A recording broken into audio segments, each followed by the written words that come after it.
Good evening, dear listeners, and welcome back to another episode of Delta Deep, where tales from the South come alive, and some even send a chill right down your spine.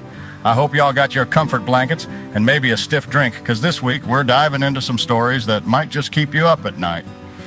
As the days get shorter and that cool evening breeze starts rustling the leaves outside, I reckon it's the perfect time for some eerie tales.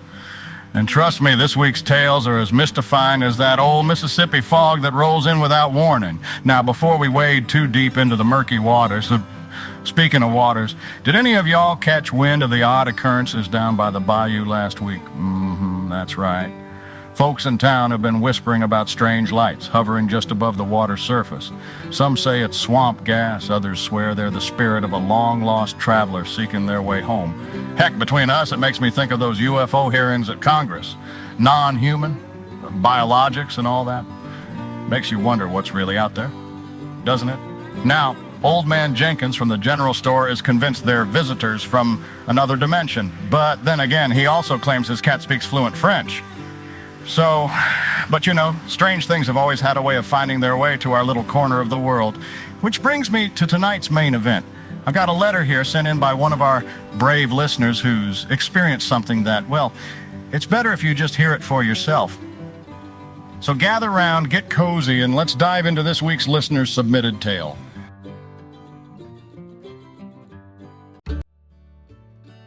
All right, my friends, I got a real treat for y'all today. Now, I've had my share of peculiar tales, but this one's got a flavor all its own. Here's a letter from a lady out of Jackson that'll make you reconsider those starry nights out in the woods. And let me tell you, the way it's been penned down, well, let's just say it ain't your usual dramatic storytelling from yours truly, but that just adds a certain charm to it. Here goes. To Roscoe, my name is Tammy LeBlanc. My late husband was an avid Delta Deep listener, and unlike you, he was not a storyteller. He was a park ranger for many years. Like most rangers, he kept a log of his daily activities and observations. This habit has stayed with him till the day he passed. I was cleaning out the attic and came across these logs again and thought it would be something you'd appreciate. I glanced through them myself, but they're as dry as unbuttered toast. It's my sincere hope that by sharing these logs, I can in some small way give back to the show that gave so much to Thomas. All right, folks, every now and then, a piece of mail comes in that just reminds me why I'm sitting here behind this microphone. Tammy, this one's dedicated to you and to the memory of Thomas, who found a friend in this radio station. Here's my response. Dear Tammy, thank you for taking the time to write to me and for sharing Thomas's logbooks. Your letter moved me in ways I can't quite express. Hosting a show like Delta Deep, there are times when I sit in that little makeshift studio of mine speaking into the void and wonder if there's anyone out there truly listening. Your letter reminded me that yes, there are souls out there who find some comfort or curiosity or even joy in what I put out into the world. I'm humbled to know that Delta Deep was a source of solace for Thomas, especially in his final days. And to have his logbooks sent here, to know that they might become a part of this journey we're on together, it means more to me than you could ever know. It adds another layer of meaning to every word I broadcast and makes the late nights, the research, and the constant search for the unexplained all the more worth it. I promise to treat Thomas's observations and experiences with the respect and attention they deserve. I'm eager to dive into his logs, and if it's all right with you, I'd love to share some of his insights with the listeners of Delta Deep. I can only hope that doing so will keep his spirit of wonder alive and will offer something to others, much like how Delta Deep offered something to him. Thank you again, Tammy, for reaching out and for making my work feel even more meaningful. It's letters like yours that keep me at the mic, hopeful and excited to connect with that unknown listener who might be out there, finding a little bit of themselves in the stories and mysteries we explore. Now, folks, Thomas LeBlanc, the gentleman who wrote these logs, has left us an extensive record dating all the way back to 1995. Let me tell you, it's been like piecing together a puzzle from another dimension. I've been reading and cross-referencing these logs for 2 solid weeks, and I've only made it up to October of 2006, and it's a winding road, let me tell you. Most of the logs, I gotta admit, don't seem to have much going on at first glance. just your typical day-to-day occurrences you'd expect from someone keeping a personal record. But, it's like weaving a tapestry. When you step back and look at the larger picture, some intriguing patterns start to emerge. Certain events, certain anomalies, they start to connect, like stars in a constellation. The most complete story that has emerged so far, one that has caught my eye and kept me up past my bedtime, is one I'm calling the Stargazing Club.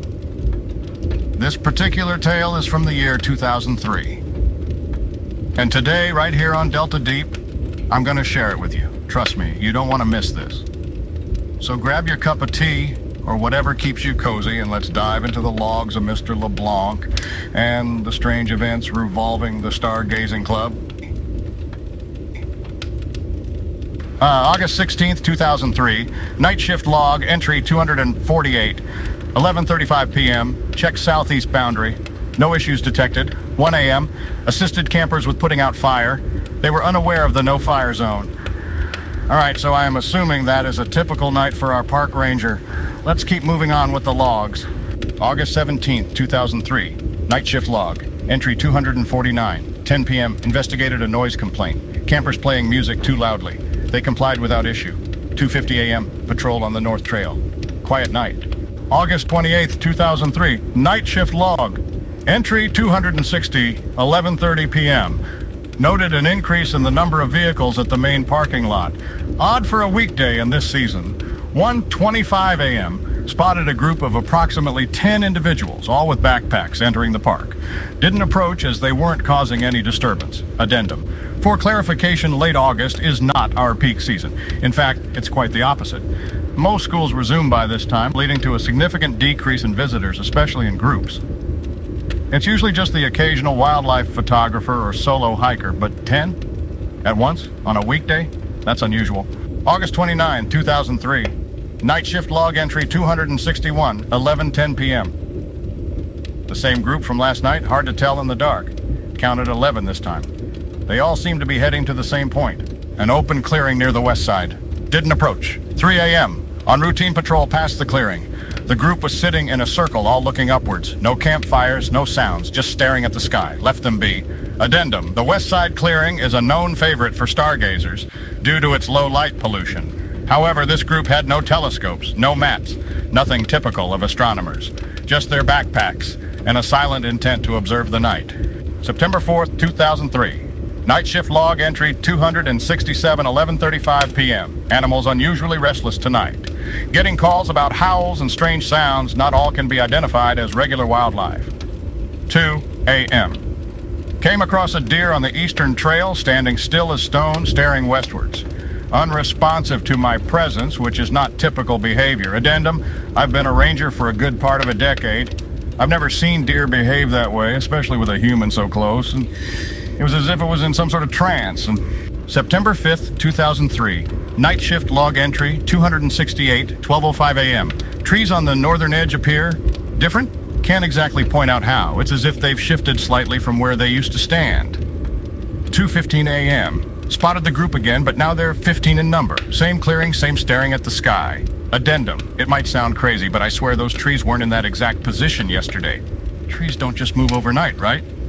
Also, this group seems to be growing. It started with 10, then 11, now 15. Where are they all coming from? September 7th, 2003. Night shift log entry 270, 1:10 a.m. Equipment malfunction. Walkie-talkie emitting high-pitched noises. Other rangers report the same issue. Interference stops when moving away from the west side clearing. 3:45 a.m. Discovered another animal, this time a raccoon, again staring westwards, completely motionless. Addendum. This is getting really eerie. It's as if the park itself is reacting to whatever is happening in that clearing. I considered approaching the group tonight, but there's an unsettling feeling in the air. Maybe next time. September 15th, 2003. Night shift log entry 278, 12:45 a.m. Unusually quiet tonight, no animal sounds. It feels like the entire park is, well, holding its breath. 2:40 a.m. Two campers came up to the station, complaining about a weird group in the clearing, saying they felt uneasy. Addendum. The regulars, Mike and Sarah, have been camping here for years. Never seen them spook like this. They said they've never felt such a stifling atmosphere in the park before. September 16th, 2003. Night shift log, entry 279, 12:01 a.m. I decided it's about time to approach the group. As I approached, they finally turned to acknowledge me. I asked about their purpose here. 1:32 a.m. They explained it away as some stargazing club. Claimed they're fascinated by a certain constellation that is best visible from that very spot in our park. They were courteous but distant. Addendum. It sounded plausible enough. There are many stargazers and amateur astronomers who come here drawn by the clear skies and low light pollution. But the group's demeanor, something was off. Maybe it's just been a long shift and I'm imagining things. I decided to let it be for now, hoping it's just a strange series of coincidences. September 18th, 2003, night shift log entry 281, 12:30 a.m. A peaceful night so far. Noted the presence of the stargazing group, but they kept to themselves. The park feels a bit more normal tonight. 2 a.m. A distressed couple approached the station. Their son Timmy, age 6, has gone missing. All hands on deck to initiate a search. 3:45 a.m. Search continues for Timmy. The stargazers offered to help. I thought it was a good sign of their intentions. 5:35 a.m. Timmy found. He was located on the complete opposite side of the park, near Delilah's Peak. He's disoriented, but otherwise okay. Addendum, I can't fathom how the kid got so far in such a short span. That area is a solid 5-hour hike from the campsite. Timmy mentioned seeing pretty lights and following them, but can't remember much else. Glad he's safe, but it's unnerving. September 23rd, 2003. Night shift log entry 286, 12:45 a.m. A group of 4 campers came to the station, visibly upset. They report that something took their golden retriever, Pippin, during the night. 1:50 a.m. did a preliminary search around their campsite, found some tracks that were bigger than any coyotes. Advised the campers to keep all food items secured and stay alert. September 24th, 2003. Night shift log entry 287, 12:05 a.m. Still no sign of Pippin. No animal sounds tonight, too. Unusually quiet. 3:20 a.m. Another group of campers mentioned seeing a sizable shadow moving about in the distance. Presumed it might be a bear, since a couple of other campers have made similar observations in the past few days. Advised all campers to take precautions. Addendum. It's possible a bear could be responsible for Pippin's disappearance. The park does get them from time to time, though their presence this time of year is unusual. I've heard a few campers whispering about seeing a large figure moving in the distance during the past week. If it is a bear, it's unusually bold to come so close to the campgrounds. September 26th, 2003. Night shift. Log entry 289, 11:30 p.m. Camper, a young woman in her mid-20s, comes to the station. She's shaking, voice quivering as she tells me she heard screams from the direction where the Stargazing Club set up camp. 12:32 a.m.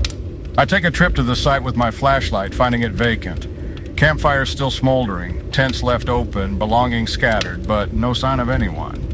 It's like they just vanished. 1 a.m. Received a radio call. Another camper, voice breathless, reports seeing someone running frantically through the woods near his campsite. They mentioned something about the sky being on fire. Couldn't identify if it was one of the stargazers. September 27th, 2003. Night shift log entry 290. 11:30 a.m. Last shift combed the area with 2 rangers. No signs of anyone. Decided to take a look again. There's an uneasy feeling in the air, like I'm not alone. 3:31 a.m. Briefed the supervisor about the incidents. He thinks the Stargazing Club just packed up and left during the night. But given the state of their camp, the screams, and the mysterious figure, it's hard to believe they'd leave like that. Addendum. After briefing the higher-ups, they seemed eager to sweep the incidents under the rug. I was advised to just log it as campers leaving during the night and to move on. The Stargazing Club was written off as an eccentric group that maybe just packed up suddenly. I've never seen anything like this before. I'm considering requesting a transfer. There's something not right about this place, and I don't want to be around when whatever it is decides to reveal itself. And that concludes Thomas LeBlanc's mysterious tale of the Stargazing Club, folks. Thomas didn't jump ship right away. He actually stayed at that park for a few more years. But, you know, it's one of those things. You feel the weight of a story like this. And the unanswered questions, well, they stick with you, don't they? I'm still working my way through Thomas's extensive logs, and trust me when I say we'll be hearing more from him. The man's logs are like an enigma wrapped in a riddle sprinkled with a healthy dose of the unknown. Now, get this, I did a little snooping around about the state park where Thomas worked. Nothing more than your average run-of-the-mill, curiosity-fueled late-night interweb search, and mind you, but what I found is kind of fascinating. The park itself seems to have a history of strange disappearances. Not more than what you'd expect from a large, expansive area with a diverse range of wildlife and terrain, but enough to make you go, something's brewing in those woods. Or maybe it's always been brewing. The question is, do we really want to know what's in the cauldron, so to speak? Anyways, we'll revisit Thomas's logs when I've pieced together another story, but now, my loyal listeners, we're diving back into our newest segment. You all seem to really enjoy the first edition of the Delta Deep Dive.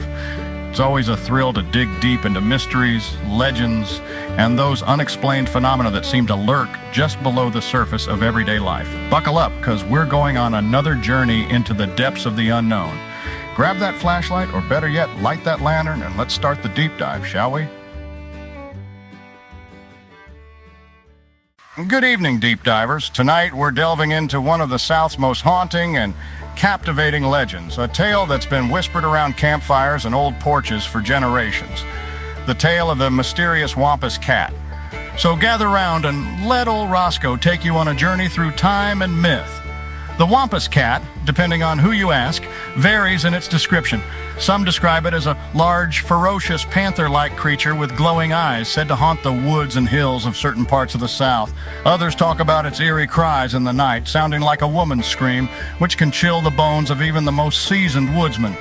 There's a tale from eastern Tennessee where a farmer, Rick Boone, claimed that one late autumn night, as the fog hung low over his cornfields, he saw a figure. At first, he thought it to be a bobcat or maybe a cougar, but as it came into the moonlight, he saw it was no ordinary beast. It had the body of a large cat, but stood on its hind legs, staring him down with eyes that shone like two burning coals. Now, Boone wasn't one to scare easy, but that night he locked himself in his cabin and didn't come out till morning.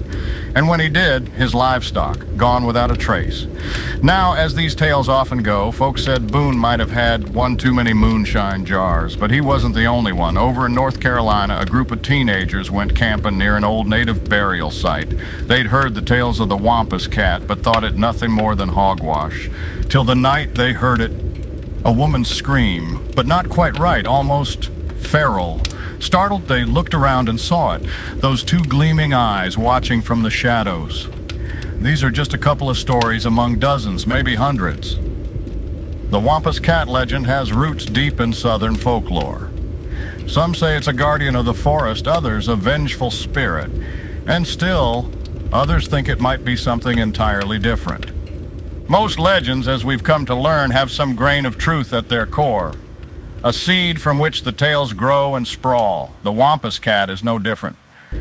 One of the more prevalent theories ties the legend back to native Cherokee stories.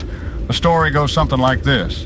There was a young Cherokee woman who distrusted her husband, thinking he was up to some secret mischief. So one night she decided to follow him. Using a cougar's hide to conceal herself, she spied on her husband and his fellow tribesmen during a forbidden ceremony. However, she was caught, and as punishment for her transgression, she was bound to the cougar's skin she wore, transforming her into the Wampus Cat. From that day forth, she roamed the hills, her cries echoing the pain of her curse. Now, different tribes, different stories. Some claim that the Wampus Cat isn't a vengeful spirit at all, but rather a protector. They say she guards sacred lands, keeping away those with ill intent and occasionally guiding lost souls back home. Yet others believe the Wampus Cat might just be nature's way of saying there are still mysteries out there, that in this world of ours, not everything can be easily explained, cataloged, and understood. Now, we've delved into the origins and the legends, but what of the here and now?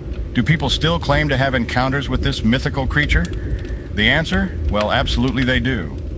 Over the years, many folks traveling the winding roads of the Appalachians or camping out under the stars have reported strange sightings and even stranger sounds. One such story comes from a hiker in the Great Smoky Mountains. The man claimed to have heard a bone-chilling scream in the distance while setting up camp. Later that night, he saw a pair of glowing eyes watching him from the forest edge. Now it might have been a cougar or some nocturnal animal, but he swears the eyes held an intelligence, a human-like quality that he just couldn't shake off.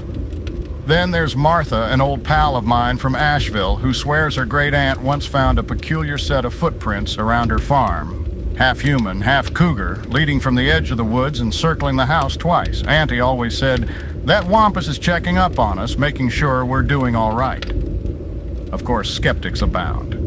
Many believe these tales are mere exaggerations or misidentifications. Could be a bobcat or the cry of a fox, they say. And perhaps they're right. But isn't there something just a little magical about believing in the unknown? In the end, whether you believe or scoff, the legend of the Wampus Cat serves as a reminder of the rich tapestry of stories that weave our Southern heritage. It's about respect for the unknown, for the land, and for the stories that have been passed down for generations. Now let's take a little detour here. You ever heard of the chupacabra, hodag, mothman? These critters have one thing in common. They all fall under the curious study of cryptozoology. That's right, it's a whole field of study aimed at chasing down the legends and myths that have been told and retold over the years. Now what's really fascinating is how the Wampus Cat fits right into this category, shoulder to shoulder with these other elusive figures. See, cryptozoologists, those are the folks who are hell-bent on proving or learning more about these mysterious creatures. They've got a treasure trove of stories and evidence, if you can call it that. Grainy photos, eyewitness accounts, even plaster casts of giant footprints. Though there ain't no scientific proof solidifying the existence of the Wampus Cat, just like Bigfoot or Old Nessie, people are out there looking and listening. They're equipped with night vision cameras, sound recording gear, and a truckload of courage, hoping to be the one who finally snags that definitive proof.